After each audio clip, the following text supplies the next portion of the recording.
Howdy do. Hi. Hello, everybody. How's it going?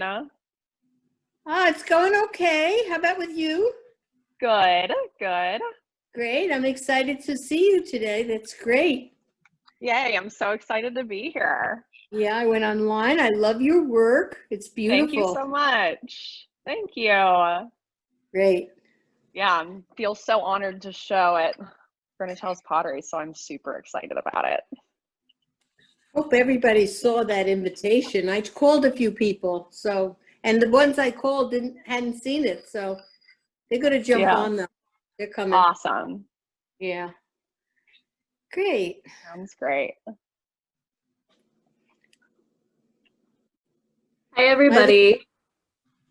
I'm Jenny Lakazowitz, and I'm the interim director at Greenwich House right now. And I wanted to just say welcome to everybody. As people are floating in, I thought I'd just kind of let you know kind of the lay of the land that will follow tonight. Obviously, Didem is here, and we're really pleased to have her. If you haven't seen the show in person and you're daring enough to go outside in the world these days, it's really worth scheduling an appointment at the gallery to see the work. It is stunning to behold and to hold. They're beautiful objects, so make sure to do that. With the Zoom today, Didem is going to do a bit of an artist talk as well as a treat. You're in for a little bit of a demo.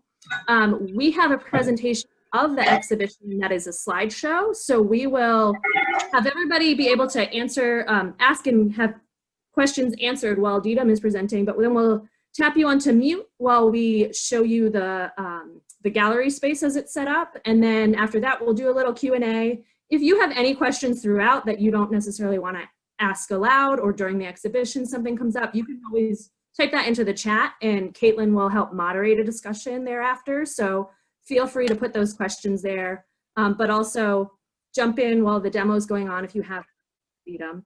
We're going to wait a few more minutes. There's about 30 people here already, but I think there's a few more joining in the next couple minutes. So feel free to kind of chat. I will just point out, for most of you, if you're on a PC, up in the top corner on the right of your screen, you have either a view that is gallery view or speaker view. We'll spotlight when the show starts, so that you guys all have the main view. But you can kind of play with that and figure out what's working best for you if you want to see everybody or if you want the close-up on what's going on. You also have a mute button in your bottom corner, so if you have a boyfriend bringing in the dog saying, come on, dry off, get on the towel, such as you might have just heard, you might want to hit that mute button. It's just so we're not all hearing that. The other thing that is going on here is that if you're on a phone, you've got a swipe left to see the grids of people. If you swipe right, you'll get kind of your full screen view. So that's for an iPad or a tablet or a phone. So maybe we're gonna wait another minute or so, and then Caitlin will introduce Didem to us and we'll get going. Thanks everyone for coming. Thank you all for hosting.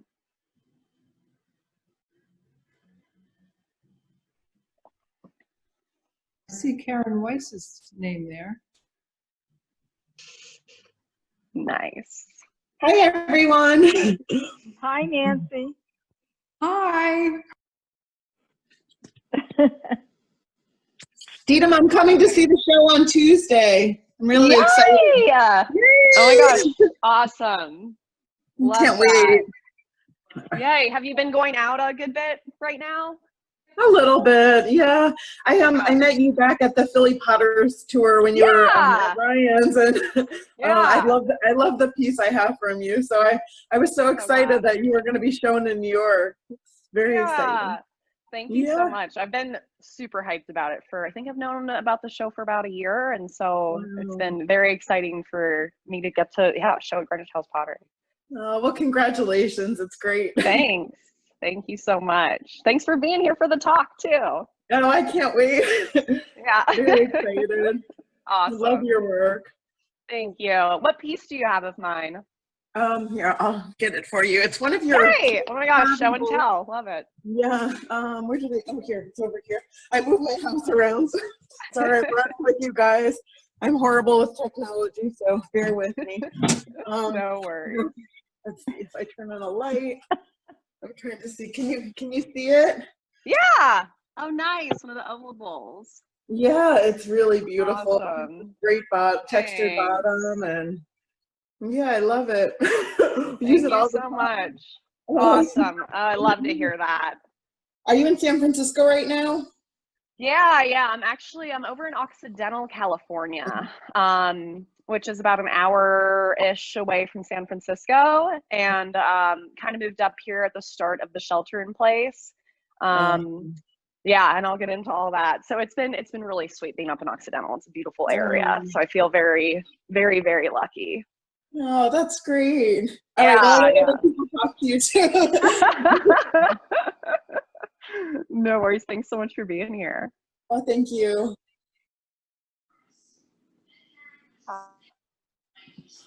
Okay, I think we have most of everyone so far. So, well, never mind. One more person coming in. Okay. Thank you all for being here today. Thank you, Didem, for showing with us. Thank you. Looking forward to the show as well. I'm just going to do a quick introduction and then we'll get started. So Didem Mert is a Bay Area-based artist, where she's also the education director of Play by the Bay. She was born in Cincinnati, Ohio, and earned her MFA from Edinburgh University of Pennsylvania and her BFA from Northern Kentucky University.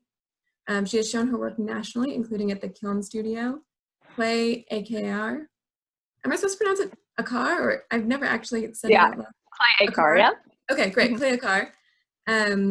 The Clay Studio Philadelphia, among others. So without further ado, Didem, do you want to take it away? Yeah, thank you so much. Yeah, and again, thanks for having me here. Very excited again to show at Greenwich House Pottery, and I know that the staff there have put in a lot of work to the show, and I just want to start by saying thank you so much, and thank you to everybody that's here. Really appreciate it. So the work that you see in the show, and you'll see it in a bit, it's a body of work that I've been working on for, I guess, about 7 years now. So it's gone through a lot of different transitions throughout the years. I started the body of work when I was in graduate school. And I really kind of like to talk about the beginnings of where I started and kind of shift to the work that's there now. I actually started working in ceramics, working with sculptural work. And my dad's a woodworker.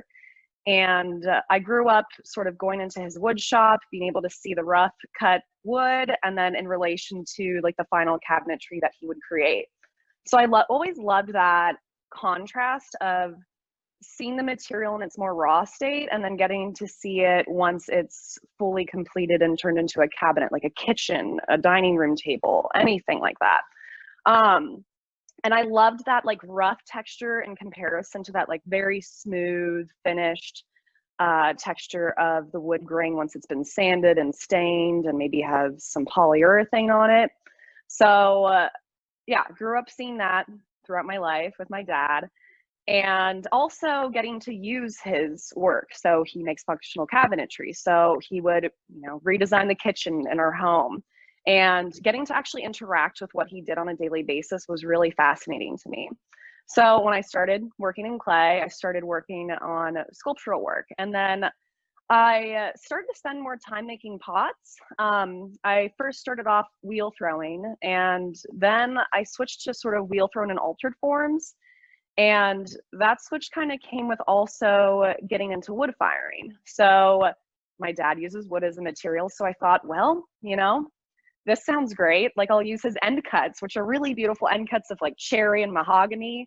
So when I was in undergraduate school at Northern Kentucky University, I actually was driving my Jeep over to his wood shop, collecting all the wood cut ends, bringing them over to the university and side stoking with his like scrap material. So I really loved that relationship of working like aside him in a way. Like I tried woodworking and I'm just honestly, that's not for me. I like clay as a material because it's so malleable.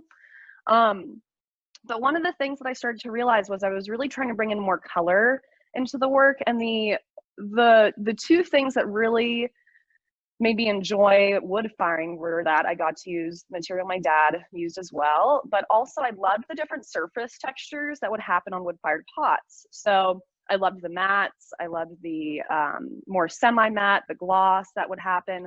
and then also those earthy tones.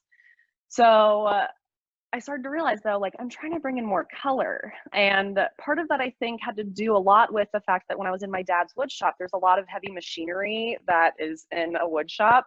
And they're oftentimes like very cautionary colors, like, okay, this is bright yellow, this is bright red. You have like a turquoise tool in the background. And so I wanted to bring in some aspects of color into the work, but as you might know, wood firing is not the best in order to do that. So when I got to Edinburgh University, I started to realize, you know what, I kind of want to transition. Another reason why I always liked wood firing was because I loved the aspect of like maybe potentially living out in the country someday and having a wood kiln and the chickens and the garden. And when I moved to Edinburgh, Pennsylvania for graduate school, I kind of started to realize, you know what, I'm in a stage of life right now where I actually love to live in a city. And so I started transitioning my work from wood fired to electric fired. So I really still wanted to work with those earthy tones at the same time as working with the more vibrant colors. And I went through and started working with terra sigillatas. And I'll explain a little bit of what that is too. So a terra sigillata is essentially a really fine particulate of clay. The way that I like to explain it is if you go to the store and you see Simply Made orange juice, there's like a layer of sludgy pulp at the bottom, and then a layer of like pure orange juice, and then a tiny layer of water at the top. So if you take clay, you mix it with water, and then you let it sit for a while, it starts to sort of dissolve into those layers. So you have a layer of like thicker clay near the bottom of the bucket, a layer of what's the terra sigillata, so it's the really fine particulate clay, and then a tiny layer of water at the top. So the terra sigillata, since it just has like a clay color, it gives me that sort of earthy tone that I really want in the work. So I use a red art clay for my terra siges, and that is for the more red sort of surface that you'll see on the work in a little bit.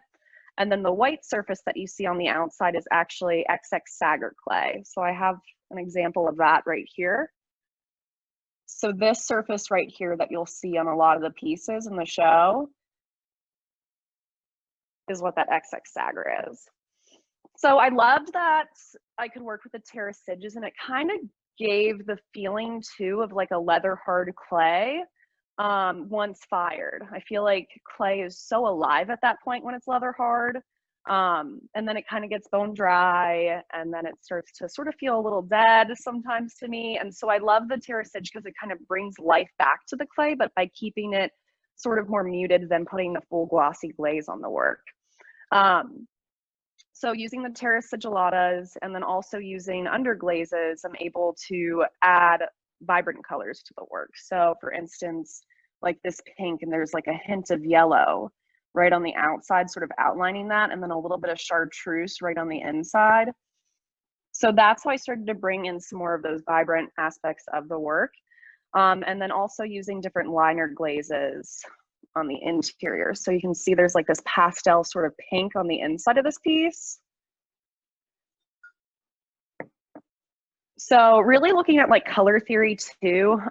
One of the things that I'm really interested in is like how colors make you feel. So oftentimes on the inside of cups, on plates, on the inside of the bases, I have a more pastel sort of color going on the interior so that it's a little bit more inviting and warm and soft, versus having a more vibrant color like a chartreuse or a very intense rich turquoise color. So I want you to kind of like be impacted by the fact that there's like a vibrant surface on the outside, but then start to slowly come up to it. Like if I were to come up to this cup and see the inside and be like, oh, that's soft, and like I kind of want to have a relationship with that and put it towards my mouth to drink from.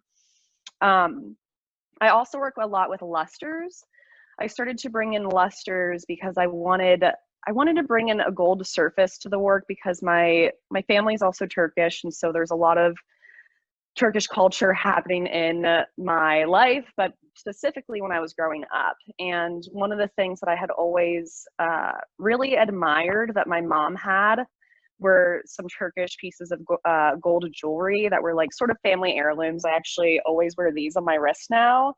And that's from my family. And so I wanted to bring in the gold, but also to like create a preciousness to the piece.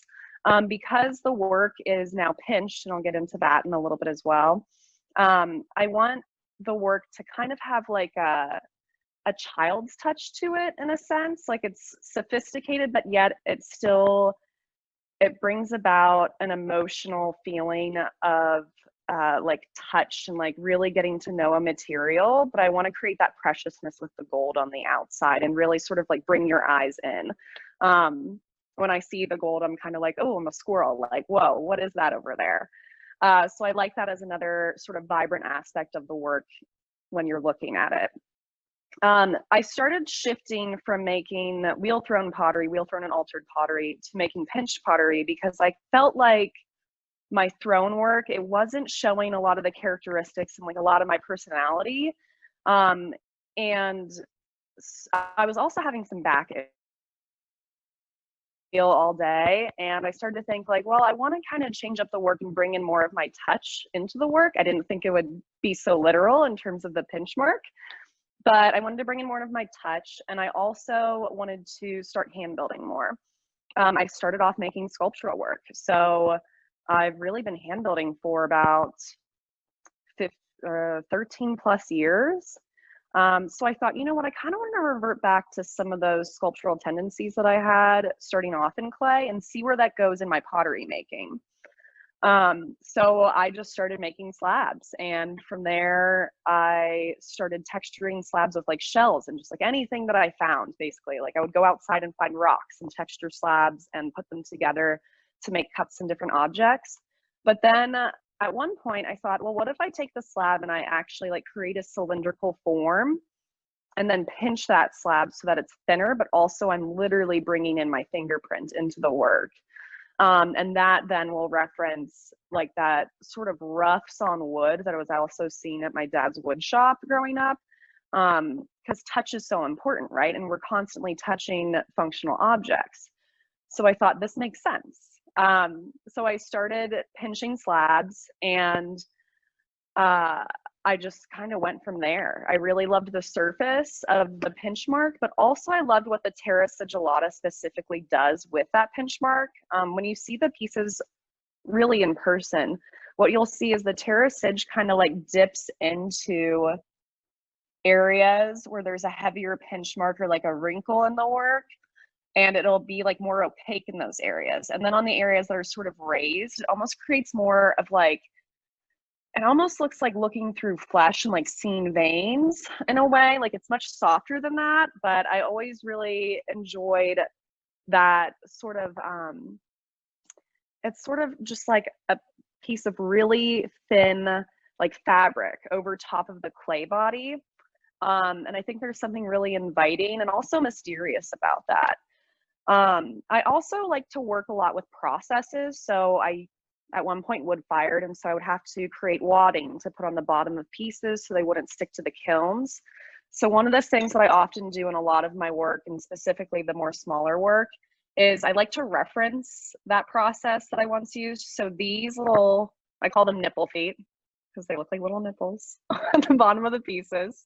So these are supposed to reference wadding for wood firing. And then this right there, that's actually an Ongo, which is very similar to a slip. It just sort of fluxes a little bit more. But what I love about that is it kind of gives the reference of like chewing gum on the bottom of a shoe. So I'm trying to be a little bit more playful in the work too. And a lot of times I'm actually looking at like 90s toys in order to reference those somewhat in the work as well. I'm pretty nostalgic about that era, especially since those were the times that I was in my dad's wood shop and like playing with a toy in the middle of some sawdust on the ground. So yeah, referencing this as chewing gum, not only as wadding and glue. I really like working with that.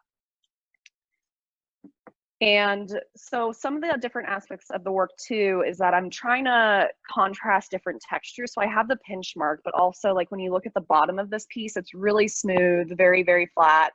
And I like that when you turn over most of the pieces that are in the gallery, there's a whole other texture on the bottom of the piece.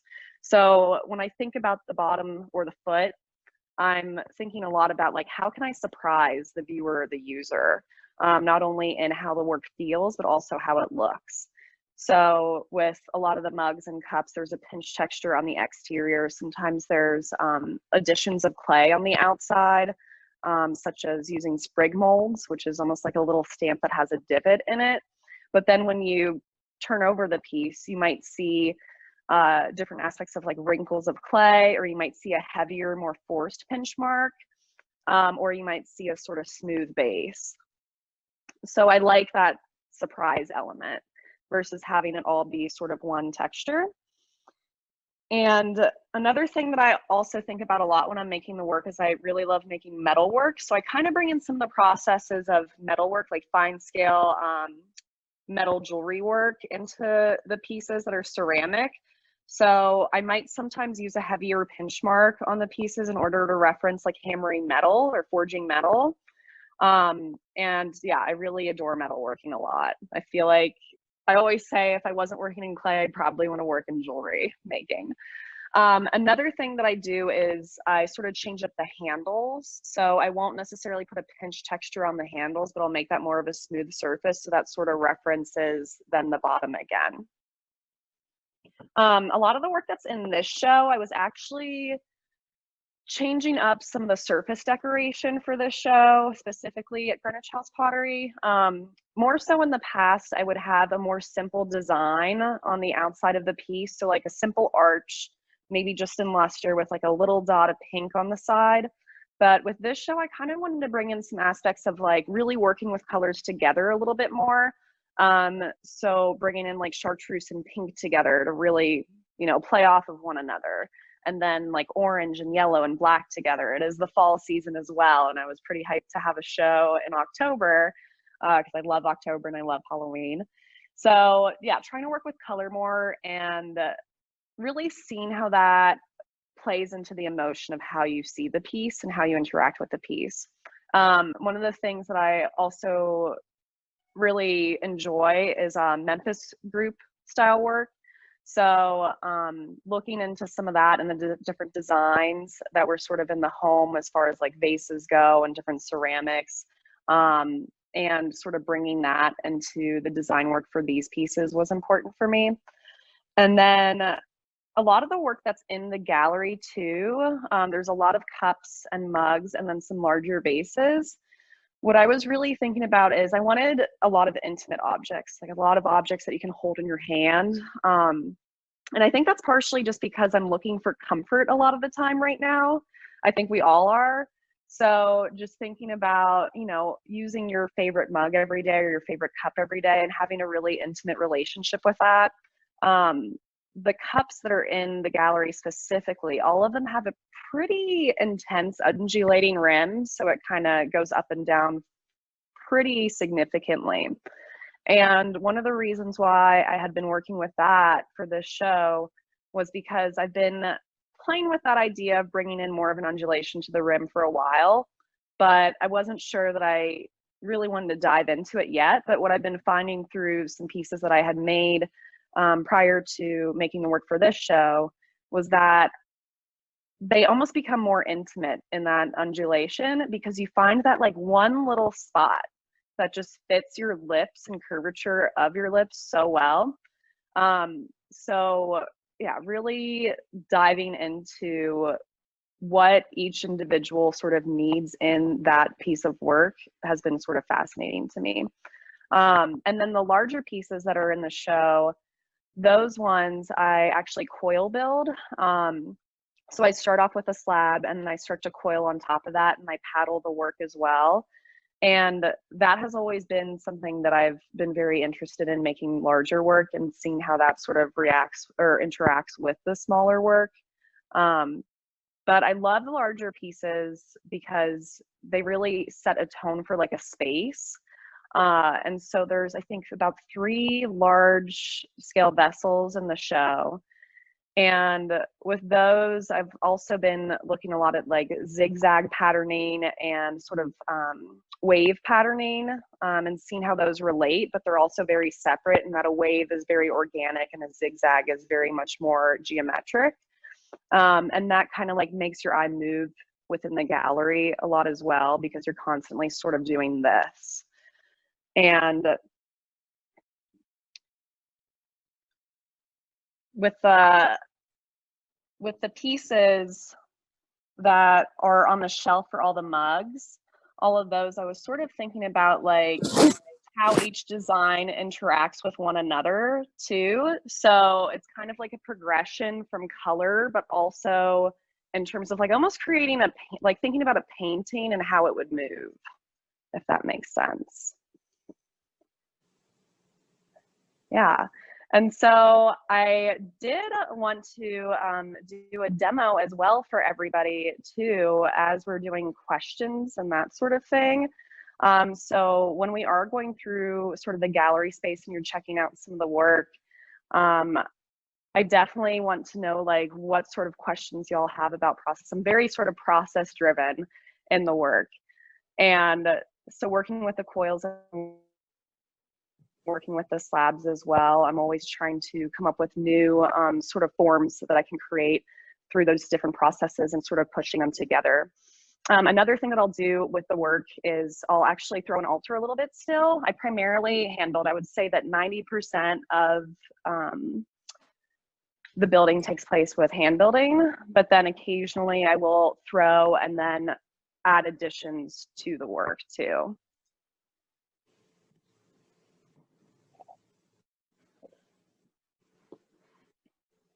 And yeah, what kind of questions would y'all have?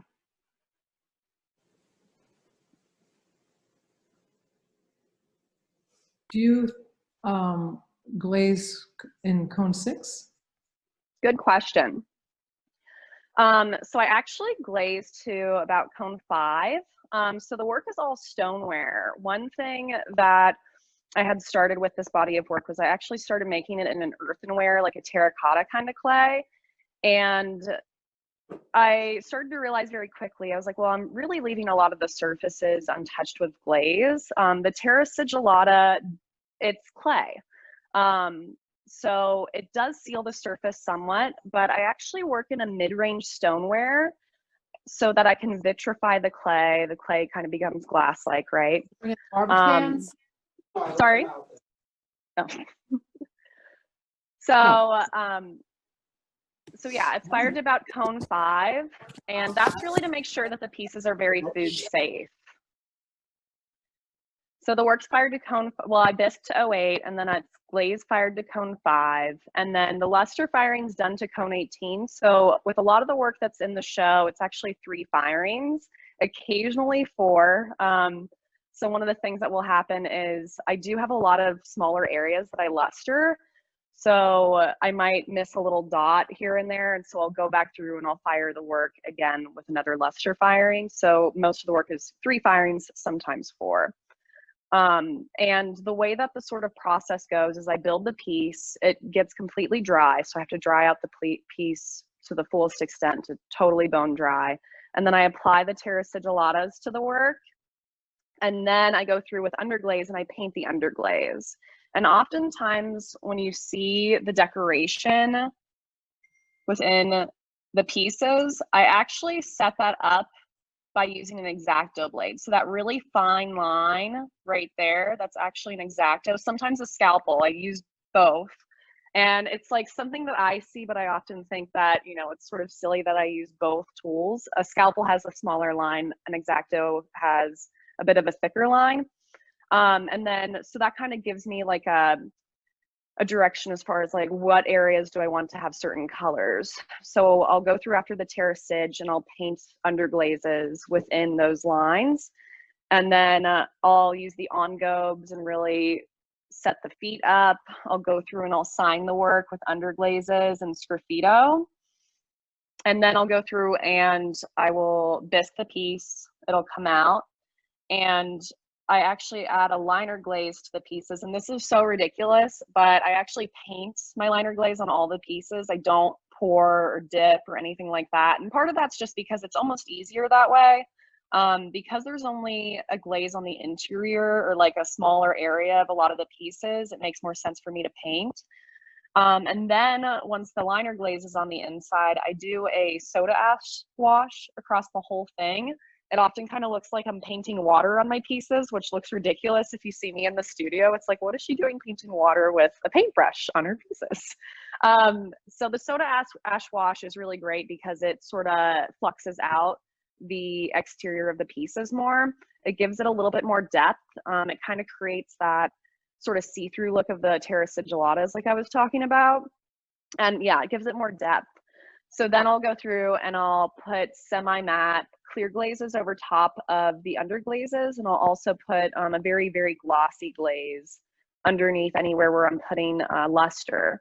And the clear glazes that I use are actually like a lower fire clear glaze. And part of that is just so that the lower fire clear glaze really gets super glossy. And then when I put the luster over top of it, I love that like funhouse mirror effect that it has where you look into it and it's like you see a distortion of your face or something that's reflected across the room.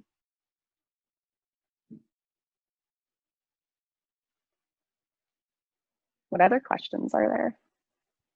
Hi, Didem. Congratulations. Hey, thank you. Good to see you. Good to see you too. Yeah. You talked a little bit about like how you sort of got into this new body of work. Is this something that you're going to continue, or do you find yourself maybe wanting to go take it into another direction, or can you just talk about that a little bit? Totally. Thanks for asking that. That's a great question. Yeah, like I said, I've been working on this body of work for a good amount of years now, several years now. And yeah, I feel like I'm still continuing with this. I'm always thinking about other bodies of work, and I start other bodies of work. Like more recently, I've been making slab built pieces that have inclusions of colored porcelain in them.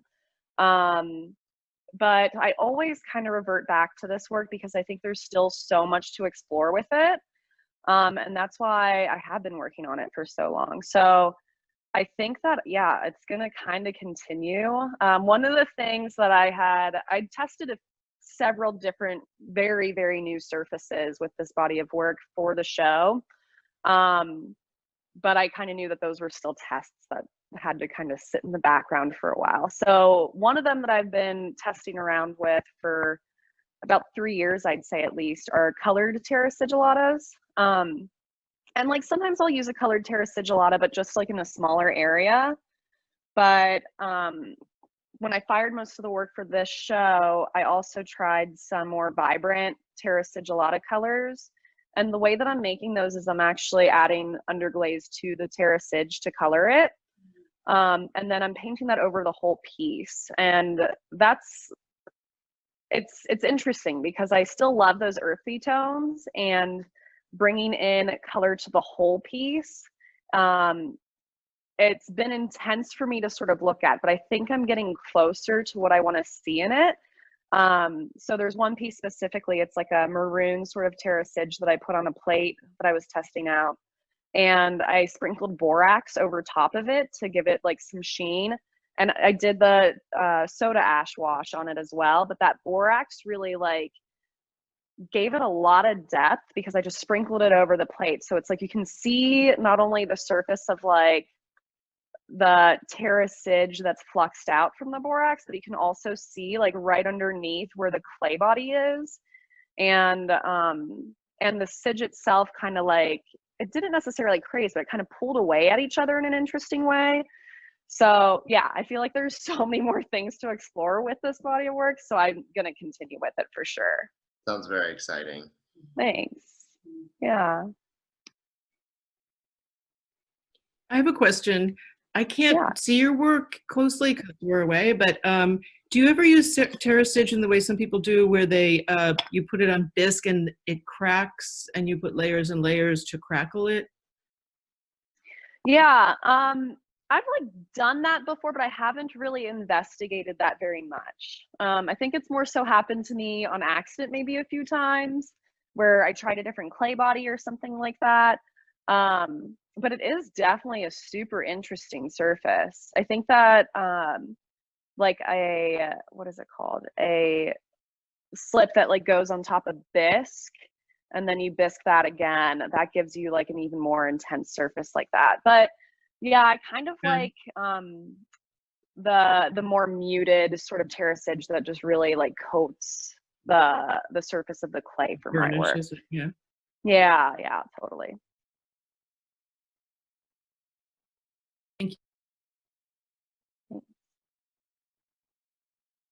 So here's a wonky question. You said you added underglaze to your terracage in order to color it. Why underglaze as opposed to just straight mason stain? Great question. So I'm firing to a temperature that, I mean, you can fire a terracage to any temperature you'd like, but I'm firing to a temperature where it kind of loses its burnish. Or it can lose its burnish. So if I add mason stains are a really heavy particulate. So adding a mason stain to the terracage really brings down the burnish a lot. But what I've found is the underglazes, since they're ball milled for some time, they're very, very smooth. They have a smaller particulate in terms of the colorant. So it keeps the pieces smooth and burnished. Because that's super important to me. I'm really working with, like, it's not only the look of the pieces, but it's also like the feel. So it's like, this is super slick, and then this right here is more semi-matte, and then the terracage itself, it's like got a feeling where it's a little bit more matte, but it still has a gloss sort of sheen to it where it feels burnished. So I don't want to lose that by adding the colorants to the sage, and so that's always been like a very difficult thing for me to sort of get through. So I started using mason stains to color the sage, and I was like, nope, like this is too rough. I need it a little bit more smooth. Good question. And at what stage did you say you use the soda wash?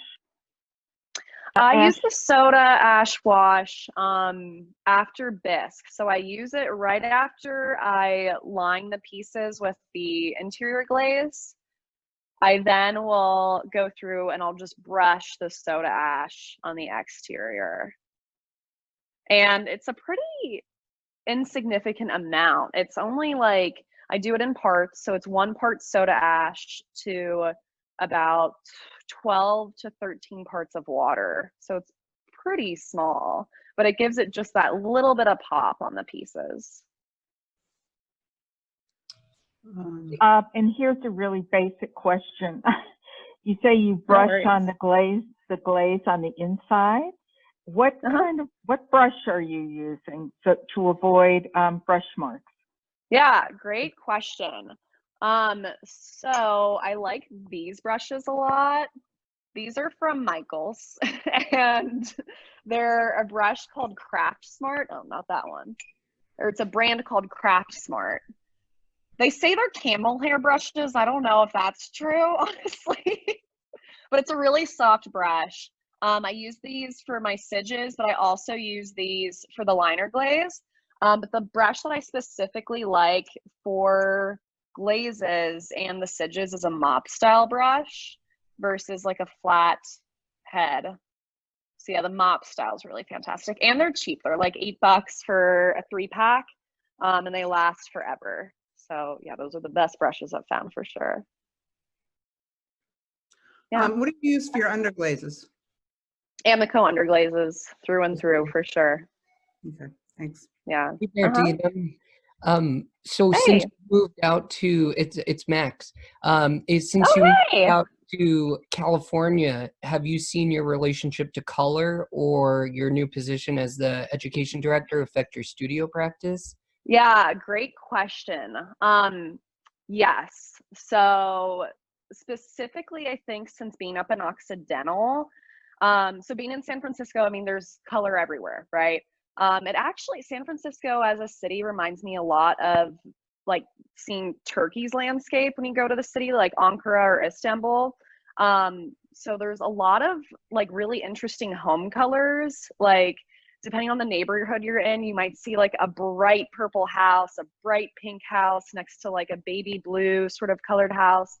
And then when you're driving into the city, you see a lot of like terracotta colors from some of the roofs specifically. So yeah, it's gorgeous. So I feel like moving up to Occidental though, where I'm living now, I moved up here because working at Clay by the Bay, we started a atmospheric program up here. So we're doing some different firings up north, and there's a lot of really beautiful, rich green colors, which I think kind of made me dive into more of the chartreuse and like different sort of greens that are happening in the work. And then I've been gardening a lot recently too up here, which has been fantastic. And so taking some of those colors within like the actual plants and vegetables has been really great. So I've been planting like a bunch of tomatoes and some like watermelon radishes and that sort of thing. So looking at the different sort of hues and shades of colors and a lot of those vegetables has transferred into what I've been doing with the work and the color. That's awesome. Good to see you. Yeah, you too. Thanks so much for being here. Excuse me, I hate to ask you to repeat yourself, but you mentioned using borax, and I wasn't sure how you were using that. I don't remember what you said. Yeah, no worries at all. So the borax is an interesting flux in that it's very highly active. So borax comes in like a more granular form, and then it comes in a more powdered form. So one's more like granular sugar, and then one's more like a powdered sugar. So the granular borax, you can like sprinkle that over top of a piece, or you can like freshly glaze a pot and then kind of like roll it in just the tiniest bit of borax, and it'll really flux a lot. So it'll create like more of a sort of drip in the glaze. You have to be careful with it because it is very, very intense. But what I've been actually playing with is the powdered borax and kind of sprinkling that over top, because it's not as intense as the granular borax, which can really like melt a lot or like melt a puddle. So the powdered has been nice. You can like put it in a tea strainer and just kind of give it a little bit of a tap tap on top of the piece, and that'll give you a little bit of fluxing action on there. Thank you. Yeah, of course. Well, I wanted to go through and also like do a demonstration on here. I was really excited to be able to have the show again at Greenwich House Pottery, and eventually gonna do a workshop. But I wanted everybody to be able to see a piece that I make as well for this talk, because I think that that would be, you know, nice and sort of set the stage and get everybody sort of excited and, you know, getting good feelings for creating. So would that be cool to do now? Okay, sweet. Either way, would you prefer to do the video first or the demo first? Oh yeah, that's right. Yeah, let's do the video first. So yeah, let's keep doing questions too. Cool. Awesome.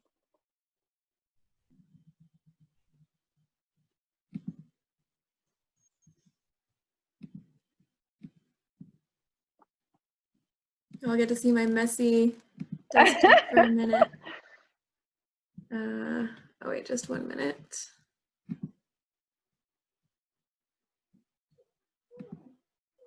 Let me try that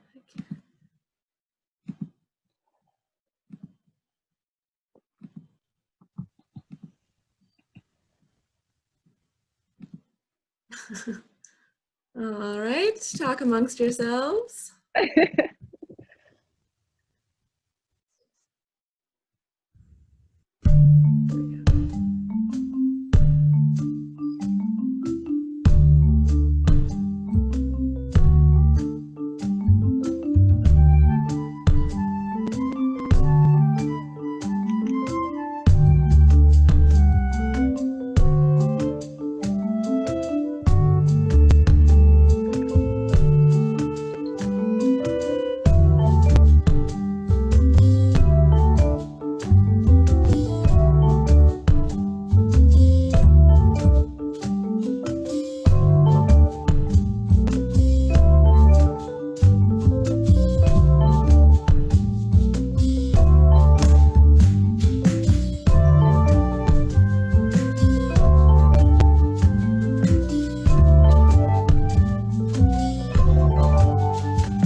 Okay, so something I definitely have to talk about is how I name work, how I title it.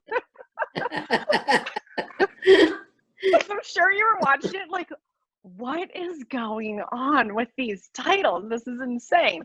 So not gonna lie. So when I first started making work and really like sending it out to galleries and to shows, I was sitting there and I was like, it's a mug. Like, yes, there's a lot going on with this mug, but it's a mug. And I was like, you know what? I'm just gonna create like a ridiculous, like, organizational pattern that I will know about. But like, so all the pieces that I make, when I'm titling them, there's like there's an organizational pattern within the liner glaze. So like if the liner glaze is pink, it's Pinky Winky. And if it's Blue Babe. When I was thinking about like the names for the glazes themselves, I was trying to bring about that idea that I wanted my work to be more playful. And so putting an actual title on a piece is a way in which you can do that, right? So it's like you see the piece and without the title, you think like, oh, that's, I want to interact with that. But then setting the stage even more with the title, saying Pinky Winky Bling, Zigzag Muggy. So there's a specific strategy to the madness of the titles for sure. I think the funniest one that I saw during the presentation that I had forgot about that I titled was like Char Grid Pinky Winky Plate something or other. So yeah, it's oftentimes related to the color and like what I associate with that color, what I've seen with that color, how it makes me feel. And then also it relates to like if there's luster on the piece and then what the actual piece is. So there's a little insight to how my title work. So what kind of questions do y'all have about the work? I wanted to go through and actually make a cup too, while y'all are asking questions, and just kind of like ask anything you're sort of thinking of, because I love sort of informal questions. So go ahead, go to town. I had a question about the luster when you're, do you wax the part that's not going to be lustered and then hand paint it? Or Great like, question. what's your process? Great question. So with that, I actually will use that X-Acto blade in the same way that I do for like the underglazes, and I'll kind of create like areas where I want to add the luster. And what happens is when I paint the luster, I don't use wax, I don't use latex or anything like that. But I'll paint within like the X-Acto lines, and the luster will actually kind of run just to that line, and it won't cross it, because what happens is when you use the X-Acto, it kind of creates like a little trench like this. So like there's a raised part and then it goes back out to the flat surface. So it kind of keeps it in that space. I also use lusters though with a longer paintbrush, and I'll make stripes. So you saw a lot of the sort of striped luster work. And with those, I want them to be a little bit more sporadic. So I literally will just go with a longer brush and kind of like brush lines. And I don't want them to be totally like parallel or the same thickness, because I like that contrast with that line that's not totally perfect in relation to like a very circular plate. And do you layer it or just do the one pass with the brush? Just one pass with the brush. Yeah, occasionally pieces will come out and I might have like I said, I might have missed a spot or something like that, and I'll just go through and touch it up and put it back in the kiln. Good question. I'm just gonna work with a bisque mold here. So one of the things that I had started to make once I was kind of shifting away from making wheel thrown pots primarily to making more hand-built pots is I had a ton of different thrown bisque ware in my studio. And so I started taking slabs and just putting them over pieces. So this right here is a bisque mold of a bowl. So you can see there's a foot ring in there. So I literally took a slab, put it over the underside of a bowl, cleaned this up, fired it to bisque temperatures, and now I can use this as a mold. And what's great is the bisque actually makes it so that it removes a lot of the moisture from the clay. I don't like wedging clay. I talked a little bit about how my back started to really hurt when I was throwing on the wheel. And I was also like the smallest person during wood firing. So I'd always be on the inside loading the kilns up. So I barely wedge clay. And you might be sitting there like, how do you do that? Like, you're going to have air pockets. They don't explode. All I do is I take clay that is, I call it scrap clay, so it's not wedged, and I'll take this and I'll actually push it into the mold, and I'll just use my thumb for a while to kind of mold this in here and get it to a nice thickness while y'all ask more questions.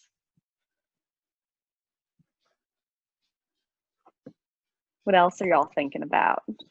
How do you get with the X-Acto blade really nice clean round lines that you get? Because it seems hard to do with an X-Acto blade.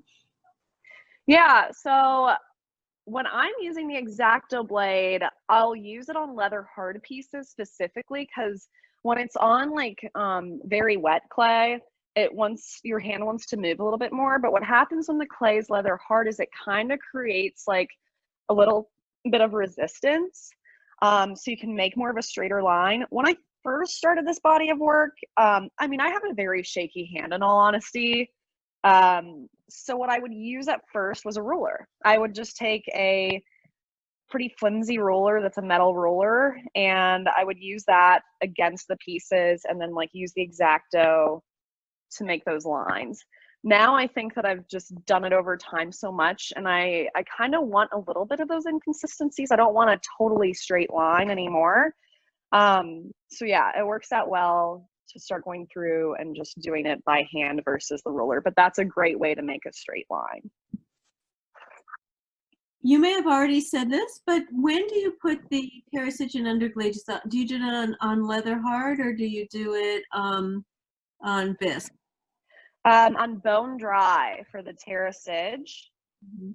So I'll apply the terracage to completely bone dry work. You actually, I mean, you could put it on leather hard work, but it's not really going to adhere. I'm sure that there's somebody that makes work and does it that way, and they make beautiful pieces using it that way. But the way that I use the terracage is you have to have it completely bone dry. So that way it's really porous and it like soaks up the sidge, or else the sidge is like a skim milk consistency, maybe even like less viscous than that. So then it'll kind of come off. If you try to put it on like a leather hard piece or a piece that's not dry enough, it'll just sort of wipe right away. So do you make your sidge from your own clay? Good question. I do not. I'm just going to show y'all what the inside of this looks like. So I like that contrast too of having a really heavy pinch mark on the interior on the bottom of cups sometimes, not necessarily the mugs, but then the liner glaze will actually hide some of that texture, but you'll still be able to see it, but it'll like be a little bit easier to clean off. So it won't be as sort of impressed. And what was that question again? I'm so sorry. Do you make your own sidge from your own clay? Thank you. Yes. No, I don't make my own sidge from my own clay. The clay body that I use is actually from North Carolina from a company called Highwater. So yeah, I get clay shipped from North Carolina over to California, and it's so ridiculous. I pay more in shipping than I do in the clay, but I love this clay. It's fantastic. I really like the color. I have not made a sidge with it yet, so that's a great question. I actually don't love the color of this clay, which sounds ridiculous because I use this clay and I love it and I get it shipped from North Carolina. But what I love about this clay is that I like what the surfaces look like on top. Like you actually can't see any of the raw ceramic of this clay body because it's all hidden underneath all the different surfaces and layers on the work. The clays in which I use to make terracages are Red Art and XX Sagger, and I also use OM4 occasionally as well. So I'll take that in the dry form, add water, and then something called a deflocculant to it, which essentially makes like water wetter. So if you have a thick slip, it'll make it almost And then all that will kind of go into what makes the sidge. So I'm just making a coil here, and I just like to make a coil by taking the clay between both hands and rotating it back and forth, and I'll maybe even flip it over and go through and pinch. And then I'm just gonna add this coil right to the inside of this mold on top of the clay that I had put down there for the foot. And I'm not slipping and scoring because the clay is super wet right now, so I can get away with it. And then I'm just gonna cut the excess off. So that's what I have right now. And then I'm gonna take my thumb. I have like the craziest hitchhiker's thumb. I think it definitely helps. I'm gonna take that thumb and I'm gonna start to push that coil into the foot or the base of the piece. What other questions do y'all have? I've gotten a few questions in the chat that I can read out to you nice. while other people are thinking of questions. Okay, so question number one is there any connection between your tattoos and the designs that you put on your clay? Good question. Like somewhat, but not necessarily. I've gotten a lot of these tattoos over the years. So I do really love geometry. So the triangle, the lines. Favorite number's 3. Part of that is when I was growing up, my dad, being a woodworker, he tried to teach me how to draft so that I could start making his architectural drawings for him for his woodworking. And one of the most important things that I remember that he said was 3 is like the most important number when you're thinking about designing something functionally, because if you have 3 legs to a chair, it's going to be more sturdy than putting 4 or 5 or 6 or more. So that's also why I always do 3 there. So yeah, I do definitely love geometry and bring that into the work as much as possible as well. And I have a lot of sort of geometric tattoos, but this arm is what I call like the clay arm for the most part. So molecular formula for ceramic, a wood kiln that I had built out on a property on Kentucky with a couple of mentors of mine. And that's all within like the ratio of a brick. And Iznik, traditional Iznik pottery right there. And what else is there? There's a lot. Chaos within order. I often think of myself as very chaotic, but there's an order to the chaos, just like the titles for work. What other questions were on there? Great, let's see. Okay, some of your bigger pinched pieces have this like craggy pinches in them, and they've got some nice color. Is that just a byproduct of pinching them and you highlight it with color, or are you creating the texture after pinching? Fantastic question. So the larger vessels, I actually make them in a slightly different way. So right now I'm kind of coiling and pinching the smaller piece. But usually when I'm making smaller pieces, I'm using slabs and pinching the slabs. But with the larger work, I'm making really big, thick coils and I'm adding them on top of each other. And I do something called, I call it pinching and cinching. So when I pinch the coil, I actually bring the wall together to start to make it come inward more. So it becomes more like volcanic, almost like when you're throwing, right?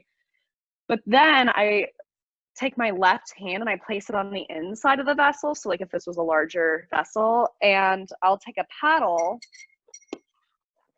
and I'll paddle that really lightly all the way around. So when I'm pinching and cinching, that actually makes the clay kind of fold into itself. And that's what creates that line. And then when I paddle, it kind of makes it a little less, it makes it a little bit more hidden in a way, but it's just slightly there. So then what happens is once I bisque the pieces after the Terra Sidge has been applied, I'll take an underglaze and I'll use it as a wash. And I'll apply the underglaze to the whole thing and then I'll wash it away with a sponge. But I still want that underglaze on the inside of those little surfaces because it is much different than some of the smaller work. I don't do that on the smaller work with those sort of creased lines from the pinching and cinching. The reason being, it would be like a little too fussy in my opinion. It'd be a lot on like a smaller piece, but on the larger pieces, I think it makes more sense and gives this, like when you look at a smaller area of the larger piece, it gives it more interest in that one area. So I'm just thinning out this coil more and more. So I just was in there and I had a thumb on the interior space and 3 fingers on the outside, my pointer, middle, and ring finger, sort of pinching the walls to become thinner. And now I'm gonna pinch and cinch just slightly, but not enough to show like those lines that we just talked about. And then I'm gonna add another coil to the interior space and pinch from there. What other questions were there? Can you hold up the bowl so we can see the inside, please? Yeah, of course. Thank you. Get it in the light a little bit more.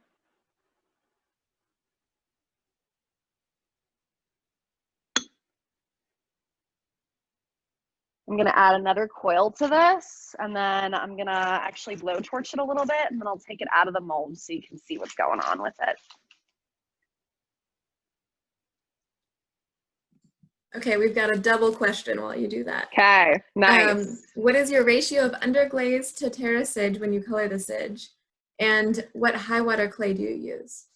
Okay, cool. The high water clay that I use is Redstone. Okay, so I love testing glazes, like love it.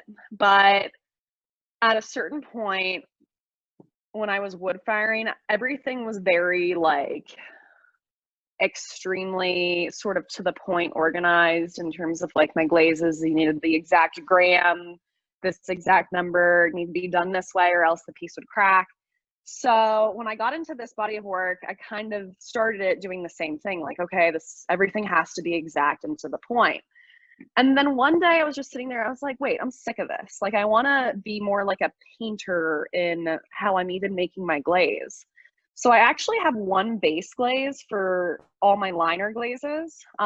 So the way that I like to explain that, like if you have a cake recipe, right? Your base recipe is the flour, the sugar, the eggs, the water, or whatever. And then from that base, you add to it. So if you want to make a carrot cake, you add carrots. If you want to make a chocolate cake, you add chocolate. So I will make my base glaze and then I'll take the colorant and I'll literally just like add to it and mix it around, test it. If I want it to be more vibrant, I'll add some more. And I kind of like making like additions of color in that way. So I do the same thing with the terra sigillatas. So I don't necessarily check to see how much I'm adding. I'm just like, yeah, this color looks nice. I'm going to test it in the kiln. And if it looks good, then I'm going to run with it. It is frustrating in that then I can't necessarily replicate it, but I think that that keeps me pushing towards like more colors and different ways of getting surface decoration and interacting with that and one another. So I would say I probably add, I mean, it depends. If I want it less vibrant, I might add a tablespoon of underglaze to a cup of sidge. If I want it more vibrant, somewhere around like 2 to 3 tablespoons of underglaze to the terra sigillata. But yeah, just test it.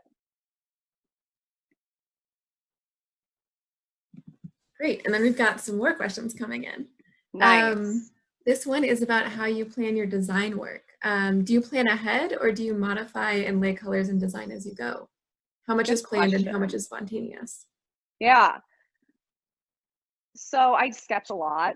I was kind of wondering if I wanted to actually send some of the sketches for the show, but ultimately I thought that it would take a little bit too much away from the actual pieces.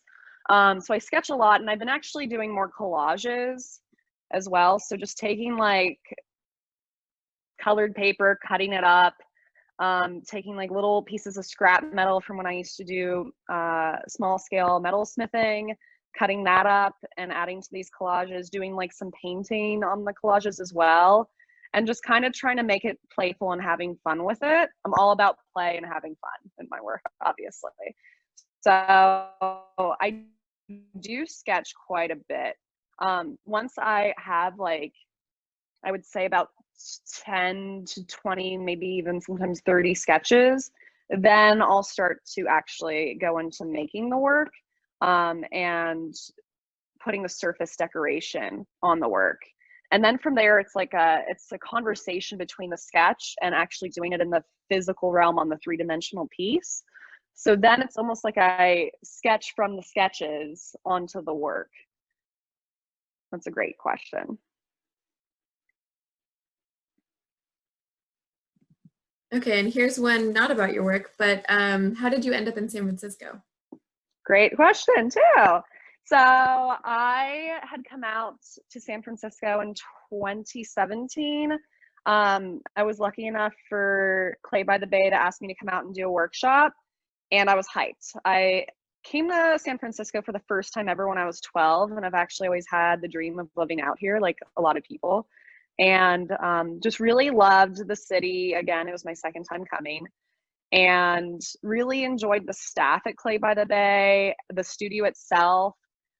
It's like, I don't know, it's a fantastic studio. The layout is really great, but also just the people there. Like, there's so many different kinds of people that do fascinating things in terms of work, and just come from like all sorts of different parts of the world, but also like within their own lives.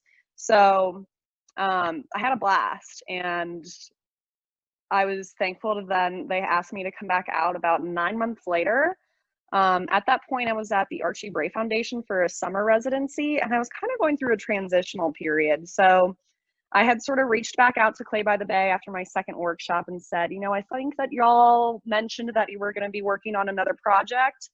If there's ever any possibilities that I could apply for something, I would love that.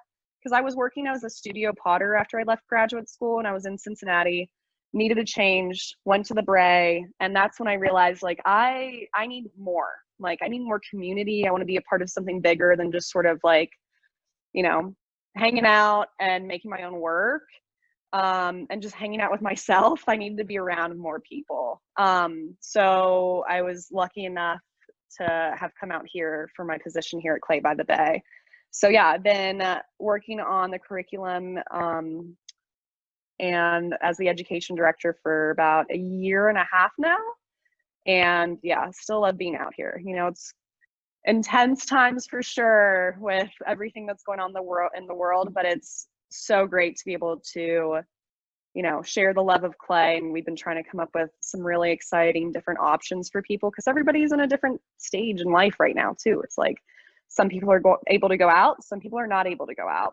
So trying to sort of work with that. It's a challenge, you know, a good challenge. I mean, and not with what's happening, but it's a challenge nonetheless. And so we're trying to make that happen for everybody, for them to be able to work in clay in whatever way possible. That's great. Yeah. Clay by the Bay sounds a lot like Greenwich House pottery. I know. I was like, yeah, I'm super stoked to come and see Greenwich House pottery at some time and talk with y'all about it. I'm like very, very hyped. Yeah, us too.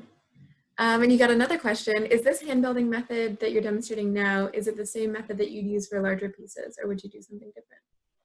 It is the same but different. I'm more aggressive with the larger pieces. A lot of times when students of mine are watching me in demos, they're like, wow, you really just like don't care what the clay is trying to do to you. You're just like gonna go at it. And yeah, I feel like it's important to be a little bit more aggressive when working with the larger pieces. So I have thicker coils going. I'm really pinching very fast, and then I paddle the whole thing. Like, I mean, I probably paddle the whole form. Every coil gets paddled at least like 100 to 200 times with the larger pieces. So it's more intense. This is a little bit more delicate in nature, but it is similar in that I'm making the coils and pinching those upward. So I was kind of working with that rim, making those undulated areas. So I was kind of holding, and I'm going to get this a little closer. I was like holding one area of the rim and then pushing down with my pointer and thumb in another area. So that's how I create that undulation. So it's very, I mean, I'm controlling it all. But I work with the piece in that the last coil that I add to the rim, I see where the little dips are starting to happen and I accentuate those even more. So I'm gonna go ahead and blowtorch this real quick to get it a little bit more dry.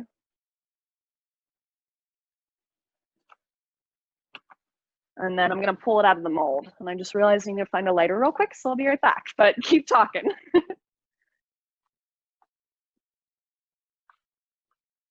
We'll take this pause to remind everyone that if you're in the New York area, you should definitely make an appointment to see the exhibition in person. You can make appointments online through our website or email us at gallery@greenwichhouse.pottery. No, Greenwich House Pottery, sorry, greenwichhouse.org. Thank you, I'm sorry, that was terrible. You can also browse and purchase work through our online store, which you can also find on our website. All right, got it. I didn't used to use a blowtorch a lot in work, but now I use it pretty frequently, honestly. Acting a little funky.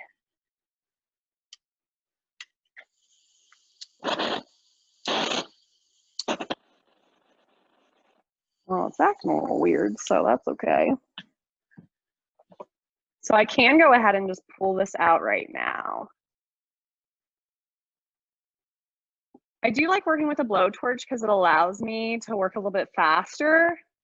The times in which I'm making work, I might have like, you know, 20 minutes there, an hour there. So I like to see a piece like through start to finish, even the larger pieces. I oftentimes will get those done within like an hour or two. So this is what it's looking like so far. And that's the bottom. So you can see that foot ring on there is actually from the bisque mold.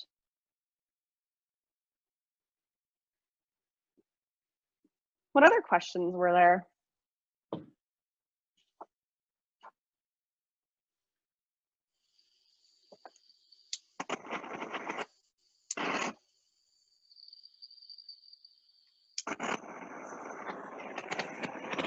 Okay, here's another question. Why do you use underglaze to color your sage and not mason stain? Oh, because the mason stain's just a little bit too large of a particle. Also the underglazes, not gonna lie, I have so many of them. I also have a lot of mason stains, but I find that with the underglazes, I can make sure that I still have that nice burnish with the pieces because it is that finer particle than the mason stains. Plus the underglaze is a good bit cheaper than the mason stains. So if you're wanting to do it a little bit on the cheaper side, you can always use those underglazes. One thing that I haven't tried out that might be interesting too is maybe even adding like a glaze to the terracage. I don't know, could be terrible, but it's an option. Won't know until you try it. Exactly. Okay, more questions coming in. Who's making work right now that excites and inspires you? Oh, good question. Let's see, Mike Sinelli. I'm always looking at Mike Sinelli's work. He's a friend of mine too, and I think that his work is just so interesting because there's so much going on in the depth and layers. But more recently, he's been working with like a 3D printer too. And so I've really loved seeing what's going on with that for sure. Also Harrison Broden, I really, really like his work a lot. I met him at, in right outside of Kansas City years ago. And the work is just fantastic. And Harrison's actually in graduate school right now, I think at Penn State, I believe. So I've been really enjoying seeing Harrison's work. And then also a friend of mine, Samantha Momeyer, she's been making some really incredible work recently with colored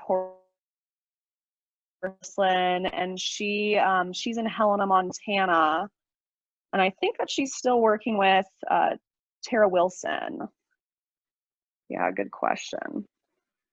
I'm just taking a rasp right now and rasping the outside, just bottom edge of this cup. The reason why I do this is just to kind of create more of a straight form, and so that I don't have like a little skirt at the base of the cup.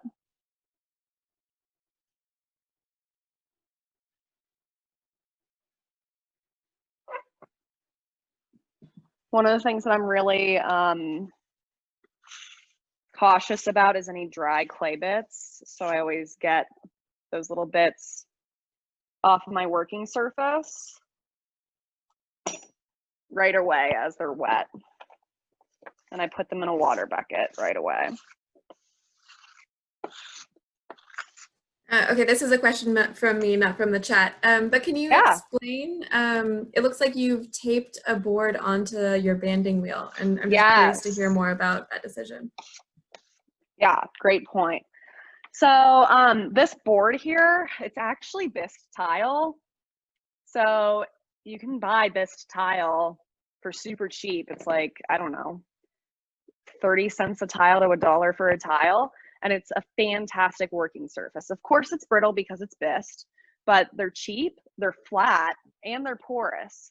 So I always work on top of the bisque tile if I can, if I have a smaller piece. When I'm working on something a little bit larger, I'll usually work on drywall with the edges taped. But I always like to take these bisque tile, and I have like, I don't know, I have like 30 to 50 of them. I just attach them to my banding wheel so that then I can work on this surface and it's porous, absorbs the moisture. What I do though at times, depending on if I'm working on like a larger piece or not, I will actually take a pencil, hold it, and I'll make lines so that I know where center is on my banding wheel, and I can always remove the lines and do that again later. But yeah, it works super well. Really like to bisque tile a lot.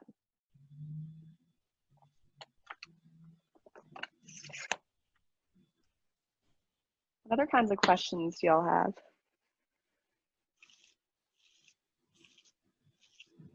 Another one has come through the chat. I'm Tolly Wu, I'm going to say your name. So Tolly says, Didem, I love your new body of work. Your big vase, wing-studded vase in the show is so playful and beautiful. It reminds me of Takashi Murakami's artworks. Is your work influenced by Japanese pop culture and toys as well? Good question. And hi, Tolly, miss you. Oh, that's a good question. I don't necessarily look at that as something that I don't necessarily look at that in terms of research, but now I'm going to, now that you recommended it for sure. We should chat about that. That'd be awesome. I actually really wanted to go to Japan this year, so it's a sign. I got to do it at some point. Obviously not right now, but I definitely do love Japanese culture as far as like what I know of it, but I haven't really done a lot of research into it in terms of the toys or anything like that. But yeah, I got to do that. I really love the food. I was hoping to go to Japan this year, and I was stoked to eat all the food for sure and check out the different cities and see the different pottery towns. So I'm just going through and burnishing the rim a little bit here, and then I'm going to actually paddle the exterior.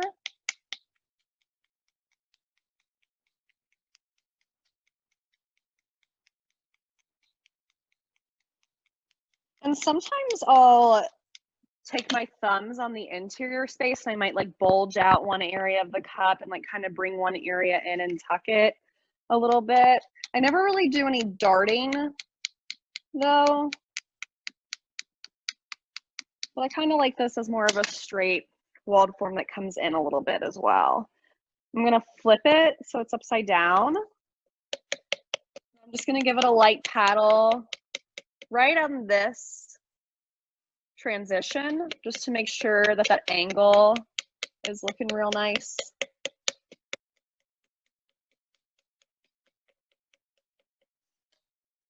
And then I'm also gonna paddle the side, also thinking about that transition of the angles from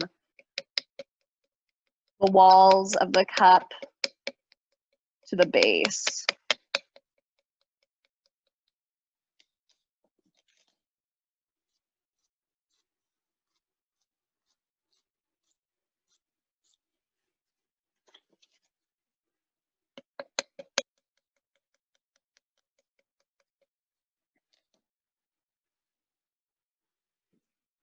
It's looking like that.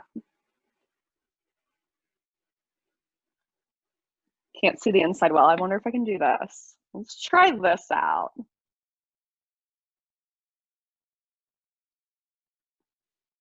There we go. So there's the inside. So a little bit of pinch marks.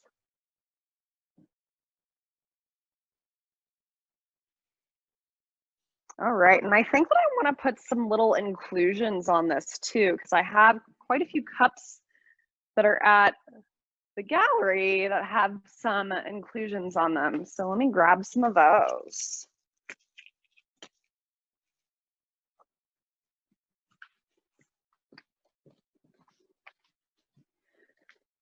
So these are just like little bits of glass. And I'm gonna take these and place them into the pot as like little inclusions that'll then kind of like come outward a little bit once it's fired. So I just like to take them and put them right on top of the surface and then push them in a little bit. So I'll show you what that looks like. They're a little bit too small in order to see that, but. So like that. So you can take all sorts of different glass. One of my favorite pieces of glass are Rolling Rock beer bottles. And you literally just like go buy yourself a 6-pack and you can go through and drink it. And then you take the bottles afterwards, and I like to put them in like several layers of really thick plastic. And if you're feeling like you need to use a hammer and just really get it out, then you can just start hammering it. I'll go through and I'll kind of pick which pieces I like more and which pieces I don't necessarily need, and yeah, get rid of those. Also, stained glass works really well, specifically red stained glass is really great. And then also using like glaze drips. If you ever have glaze drips that happen on your pieces, if you take those, save them in like a container, you can actually go ahead and pop those in the piece.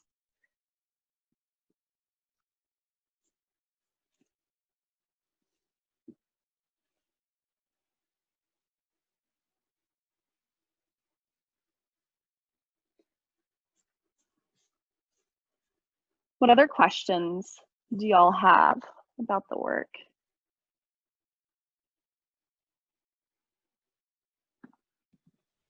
Okay, some questions about the glass are coming in. You already answered where you get the glass from, but then another question is, what temperature do you fire the glass, and is there any danger of dripping? Good question. Yeah, I would test it, definitely.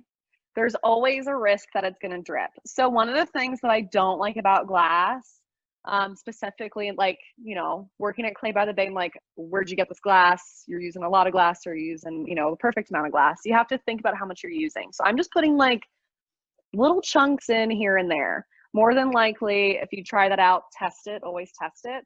It's going to be fine. But you do want to test it. But I fire these to cone 5. I mean, they go up to glaze temperatures. I have used the Rolling Rock bottles in wood firings, and it will drip. Occasionally it would drip downward too far, but it was okay because it was wood firing. You were grinding half the pot anyways.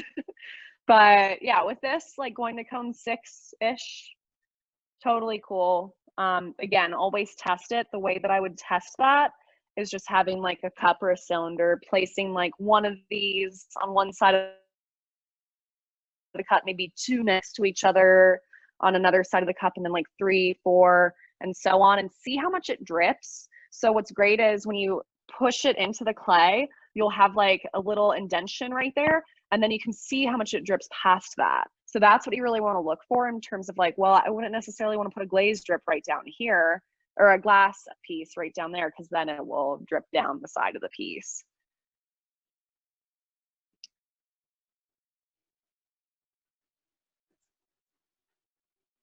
So yeah, always test it for sure.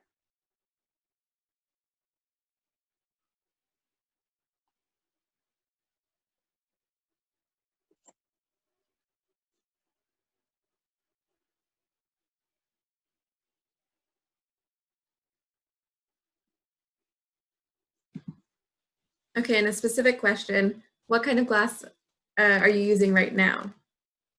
So right now, this is actually glaze that's been sort of crushed.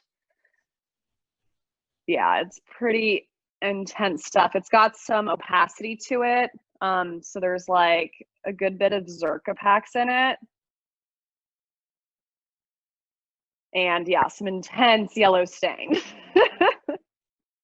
So yeah, you can make your own. And like I said, like save the glaze drips that might happen on pieces or like from the kiln, and you can always push those in. One of the things that I'm gonna do next with this is I'm actually gonna create like a tray that I can fire.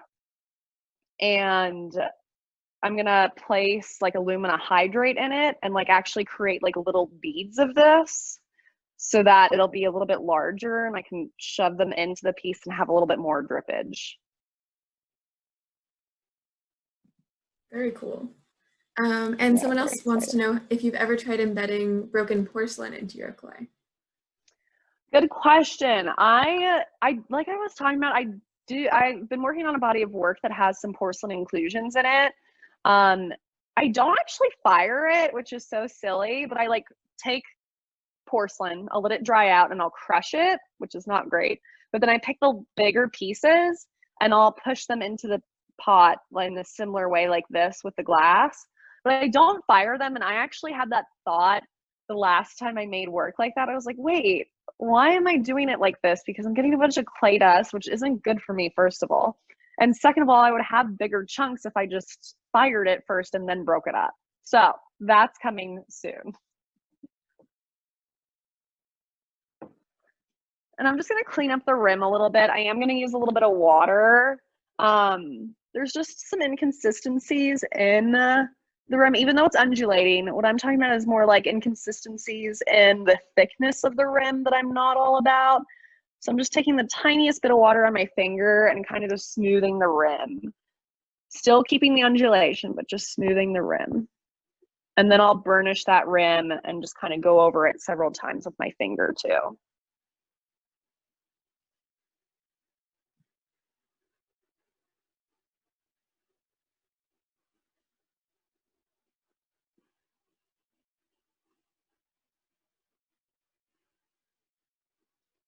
One thing that's a little bit different about the larger pieces, so I had said that I paint all the glazes on the interior, but with the larger pieces, they have like smaller openings sometimes, and it would be really hard to get a paintbrush on the inside of those. So I will water down my glaze. My glaze is pretty thick since I paint it, and I like it to be pretty opaque so you don't see much of the clay underneath.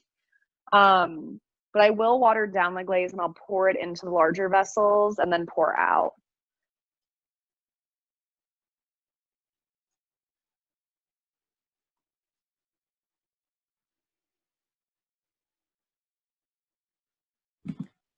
Okay, and another question, how do you handle the boundary between the liner glaze and the outside of the glaze on the lip?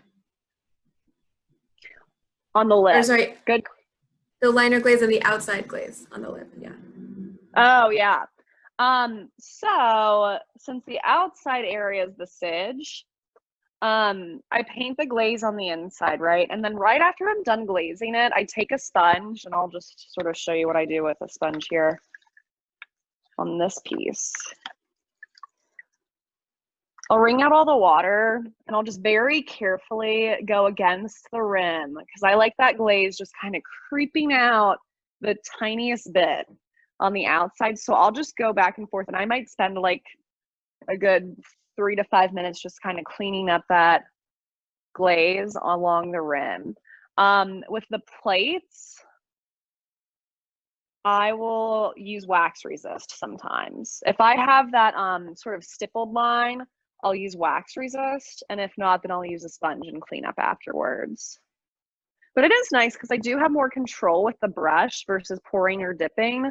And you know that it depends. Like if you pour and dip primarily, then you're gonna have more control over that. For me, since I primarily paint the work with a brush, I have more control with the brush. So I don't have like a super lot of cleanup. The one thing that's a total pain in my ass to glaze are those fruit baskets. Like when I glaze those, because I'm using a brush, it's like I'm holding the fruit tray and I'm painting the inside, and there's just all this drippage happening outside of those little hole areas. So it's pretty funny to watch.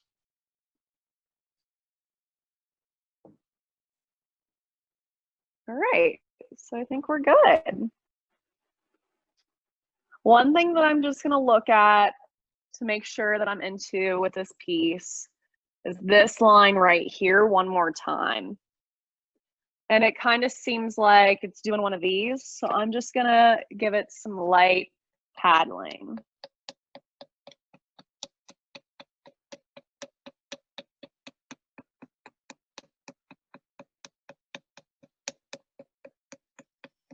Any more questions rolling through? Yes. Where did you get that feather light paddle from? Good question. My friend Troy makes them. Troy Bungard is a fantastic potter and tool maker, brush maker, and he has been a friend of mine for years. And he asked me several years ago, hey, is there a tool that you really need or want but don't necessarily have that I can make for you? And I said, yeah, I want a thin paddle. It's a great thing to see or, you know, look at and take into consideration for sure. So I don't like other paddles because they're very thick. And so I wanted a more feather lightweight paddle because you don't need a lot of force in order to paddle work.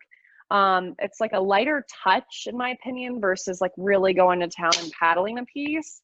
So Troy made these paddles. They're actually for sale on my website. So you can always purchase them there and then I can ship them to you. So yeah, we went into, or I should say he went into production. I'm like, Troy, you're such a nice person. Like you asked me if I wanted a tool and now you just make them and, you know, and send them out to peeps.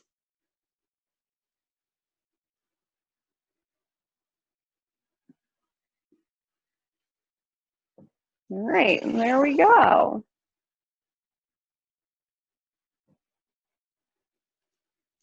So I'll let this get completely bone dry.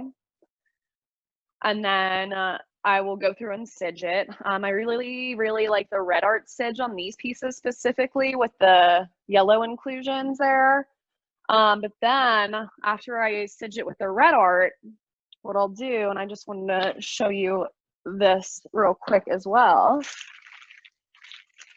I sign my work in several different ways. So sometimes I sgraffito with underglaze underneath, and sometimes I make what I call little medallions.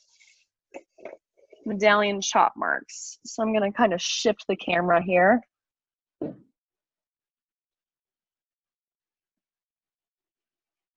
I'm just going to take little balls of clay and place them on somewhat of a slick surface. It's always funny when I'm making these little chop marks because I might pull like a DVD case out, or I might pull I might get my cell phone and use the back of my cell phone for this. So I'll just do 3 of these to show you. I have a little stamp here. So all this is 2 letterpress letters in here, a small D and a small M. And then there's some epoxy putty around it. My friend Mark Arnold, he's a potter as well. He actually was the one that kind of hinted me on this part, adding the epoxy there. So I'm just gonna squish these on the tabletop surface. And the epoxy is great because it acts as like a little handle for me to hold versus like 2 tiny little letters. And I'm just gonna press. So now those have a D and an M on them, and I'll go through and I'll use my Ongo and I'll attach these. I'm gonna change this up again. I'll attach those right on the interior right here once the piece is totally bone dry. And I know you're like, wait, you put it on bone dry and it all attaches? It does. The Ongo that I have made up that I use, it just works well at sort of attaching the 2 areas. Also, the Terra Sigillata fluxes out slightly, and also I add the soda ash wash, so that fluxes out slightly and it kind of holds everything together once it's been glaze fired. The Ongos that I use, I actually add them to like a condiment container, so something like this. So this is, I have a label on here that says pink Ongo. So then I can kind of use this like ketchup or mustard and just like squirt it onto certain areas. So for instance, like the bottom there. And then squish on the feet, squish on the little chop marks, anything like that. Guess we'll put that there. What other questions do y'all have?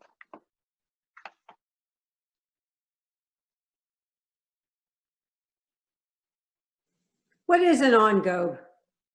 Good question. It's kind of like, it fluxes out a little bit more than a slip. So it's kind of somewhere between a slip and like an underglaze that fluxes out a little bit, like a dark blue underglaze. But it's thicker usually as well. Sometimes people thin it out and they'll use it on top of their pieces as like a surface. But yeah, it vitrifies a little bit more than a slip. There's a little bit more flux in it.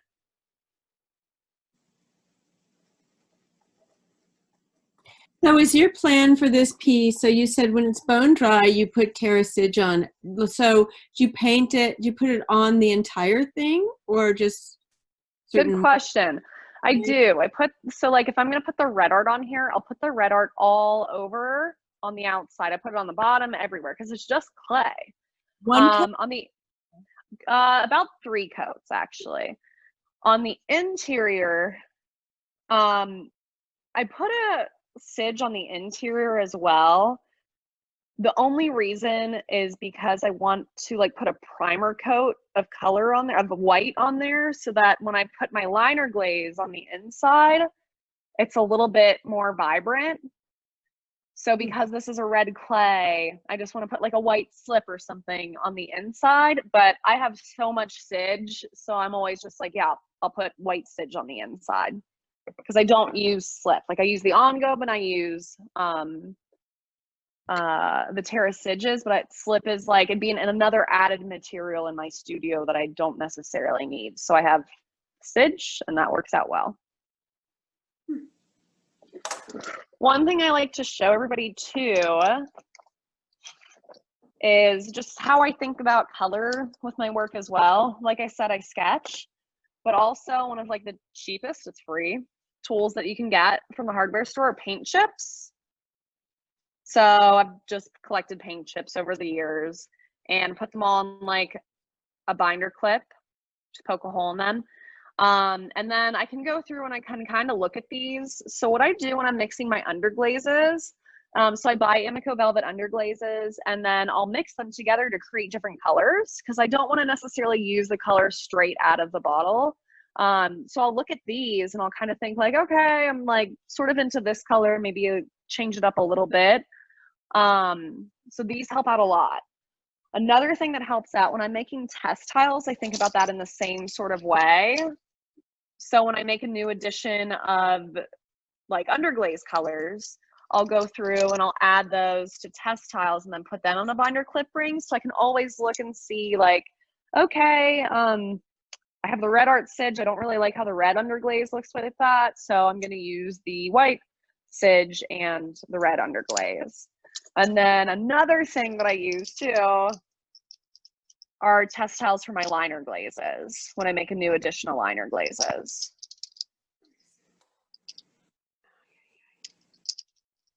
Helps out a lot. Okay, another question from the chat. Where have you been working during the pandemic, and how has the pandemic affected your studio practice? Great question. During the shelter in place and the pandemic, I've primarily been working from home. So working at Clay by the Farm is our rural atmospheric program. So working there and working in front of the fireplace, which has been really nice, not gonna lie. So I have just a foldable table and I'm actually using that today. So what I need to make work, it's kind of ridiculous, and I feel very privileged to be able to kind of make work anywhere. Of course, I need a kiln, but I just have a foldable table that I pop in my car, and then I use something called hardboard. It's like a masonite material. It's just a little bit different. So I have a sheet of that. It's about this big. It goes just, I think, to the end of the screen here. And then I need a banding wheel and then some small tools. So yeah, I've been working in the living room at the house where Clay by the Farm's on, and firing work. We have a small studio that's like a sister studio of Clay by the Farm, or Clay by the Bay, which is in downtown Occidental, called Clay Folk. They just opened. So been making work in there as well. And then we've been doing some online classes at Clay by the Bay. So I've also started to make some like demo pieces over at Clay by the Bay. But I feel like I mean, I made work for the show, obviously, but I kind of make work more sporadically now, especially with everything going on in the world. I feel like there's, you know, other things that I'm focusing more so on. So it was obviously very important for me to make work for the show and sort of do some research before completing that work. But I might be taking a break here for a little bit and just kind of focusing on some other things happening, and then go back to making work because I'll be having a show at Applied Contemporary in Oakland in March. So I'm sort of working in terms of stages now, dependent on shows, and doing some research before going through and making the work for the show, and then making that work for the show.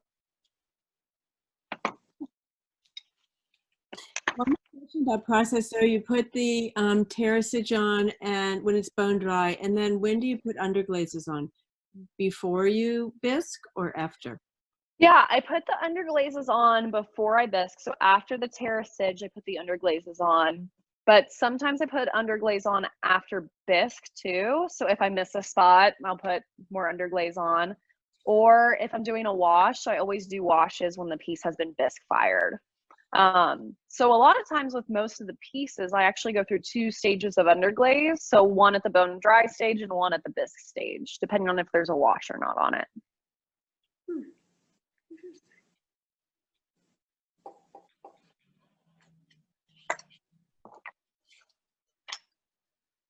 What other questions are there? Love answering questions. Oh, Didem, I actually went to your website yesterday and I looked at your paddles and they're all sold out. Do you know if Oh, you shit.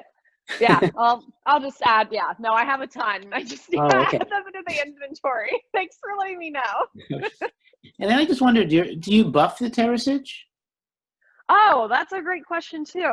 No, I don't. Because I use that soda ash wash, I actually just go ahead and let it be.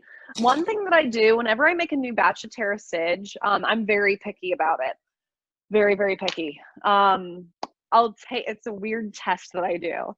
So I take a bone dry test tile, I apply the sidge, and the final test to see if it's good or not, of course I fire it still, but I apply the sidge on top of the test tile and I just move it against my forearm, and like your skin's soft, but it's also a little bit rough and it also has like hairs on it, you know, but I move it against my forearm, and if it sheens really well, then I know it's a good sidge for the temperatures that I'm going to. If it's not as, if it doesn't have as much of a sheen as I want, then I might let that bucket of sidge settle out longer, and then pour it off again.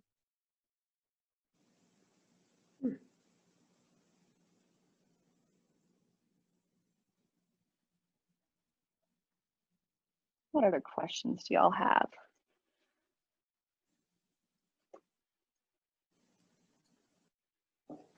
You had mentioned aluminum hydrate. Uh-huh. Can you talk about that? What it's used for? Yeah, aluminum hydrate. I actually use it on kiln shelves in the dry state. If my kiln shelves are washed, because I am firing my work at, like, basically wherever there's kilns with Clay by the Bay, I'm firing work around those areas. So if there's kiln wash on the shelves, kiln wash actually, it gets stuck to the sidges that I use, because like I said, the sidges kind of flux out a little bit. I actually prefer firing on kiln shelves that don't have kiln wash on them, because they don't adhere to the kiln shelves, but they adhere to the kiln wash. So if I take a light layer of alumina hydrate and place it on the shelves, I can place my work on top and it won't adhere. So alumina hydrate's really what like makes up, you know, kiln brick, kiln shelves. It's a material that's very, very refractory. So it doesn't melt, essentially. So it can act as a good barrier layer. And actually kiln wash is made of a lot of alumina hydrate.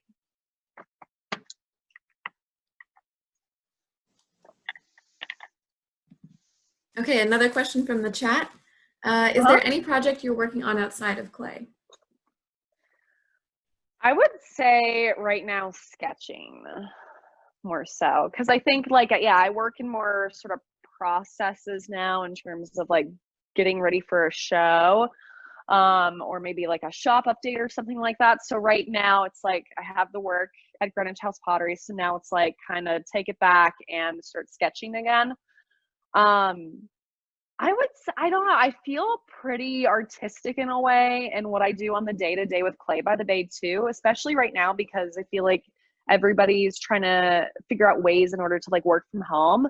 So I would say that my creative processes are sort of geared towards that right now, of like, well, how will it work for somebody to work from home, and be able to work with clay? So I get that creative itch out in a lot of different ways through my day-to-day. Also taking images. I'm always taking images for sure. Not that I really know what I'm doing there. I'm just like, okay, iPhone. So Didem, I had a question. Yeah. So, you know, you talked a little bit about your sort of past history with wood firing and working with, you know, different firing techniques, and how that was sort of part of this like ultimate dream of like living on a farm. Yeah. And you done made it. So, and knowing that you guys are working towards these other facilities on the farm, you know, and maybe this is, you're not quite there yet, but you're probably already there a little bit, which is, you know, are you thinking about maybe incorporating some of these other processes back in your work a little bit? Yeah. No, that's a great question. That's a great question. I have been thinking about that more. And I actually brought some cone 10 clay over to the farm, because eventually we're going to be building a wood kiln at Clay by the Farm, and I'm living out there now. And so I brought some cone 10 clay, and I was totally going to work with it. And then I was like, wait, I think I need some more time thinking about this right now. But I am super excited, because I feel like I love that back and forth between different bodies of work. And like, I see that as being the same body of work as this, just different, you know? So I am curious how that's gonna sort of mesh and meld into going back to wood firing. Cause I mean, I honestly can't wait to make some work for wood firing, you know? So I'm definitely gonna be pinching work to start, but like, who knows where that will go? And I feel like a lot of that is going to change based on like how the first few pieces come out of the wood firing, and I'll kind of get a better idea of like, okay, like maybe this isn't working, maybe this is working. I think what I'm probably going to do for those though is kind of mesh both more wheel throwing and hand building together even more for that. But yeah, I'm definitely excited about it.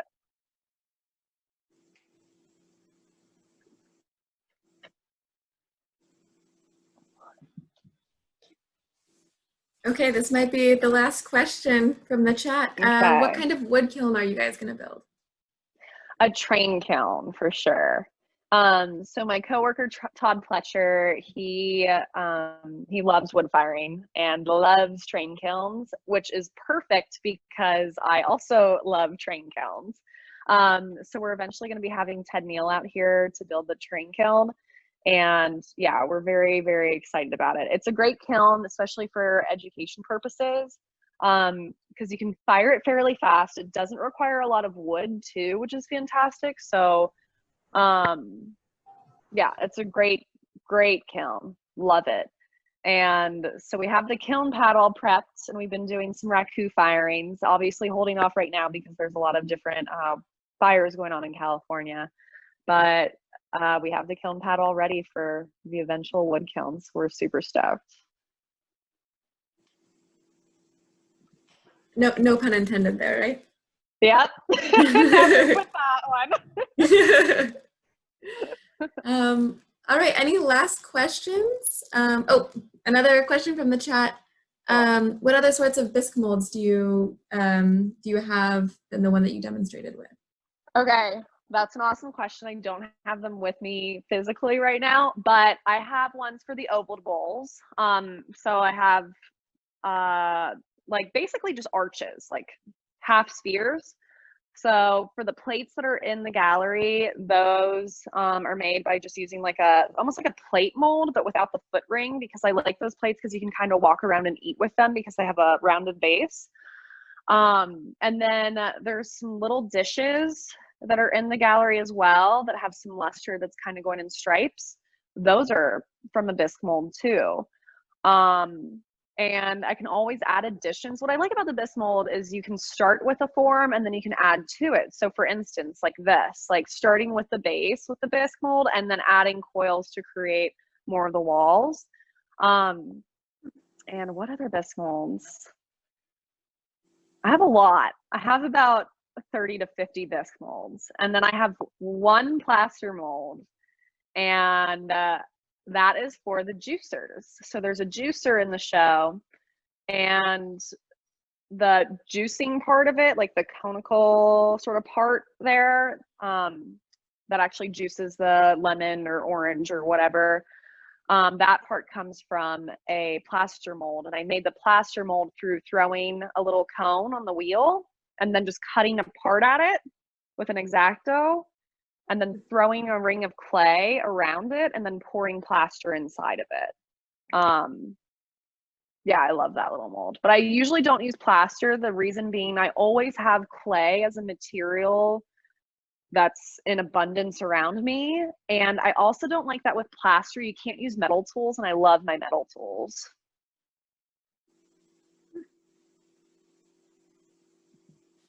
Great. Well, I think we're pretty much out of time. I think we've got time for one more question. Does anyone else have one last thing they want to ask? Yes. Can you hear me? Yeah, go for it. Right. What color is the red stone at your mature temperature, which is you said cone 5? Mm-hmm. Good question. I don't have any tests here to show you that because I hide all the surfaces, but I would say it's like, what color would it be? It's like a mauve buff kind of color. Wow. Yeah. Mauve. Wow. Ish. Yeah. And I think that if you look on their website, on the Highwater website, you can find a photo of it. Yeah, I'm sorry. It's like I just totally hide the surface of the clay. It's fine. I love that you have those round test tiles on a ring. It's brilliant. Yeah, thanks. Yeah, it helps out a lot. Of course, if you have like a glaze that runs more, the flat test tiles don't work as well, but you can always make like more L-shaped test tiles and then still put them on a binder clip ring. Right. And it just organizes them so well. Yeah.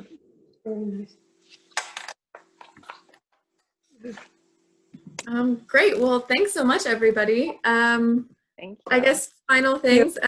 Thank you, Didem. This has been fantastic to share your time with us and do the demo. And yeah, everyone in the New York area, definitely make an appointment to stop by the exhibition. You can find that link on our website, as well as a link to the store if you want to make any purchases. And I think that's all I have to say, other than thanks everyone for coming. Yay! It was Thank great. you so much. Thank you. Thank you. Thank you. Thanks for coming, everybody. Thank you very much. Of course. Yeah. And thank you, Greenwich House Pottery, so much for all you do. Is this recording going to be available to watch again or no? Yeah. I'll give me some time, and I'll cut out the end bits and the beginning bits, and I'll put it online. Oh, great. That's wonderful. Thanks so much. Awesome. All right. Thanks, everyone. Have a good night. Thank you. You too. Thanks. Bye-bye. Have a good one.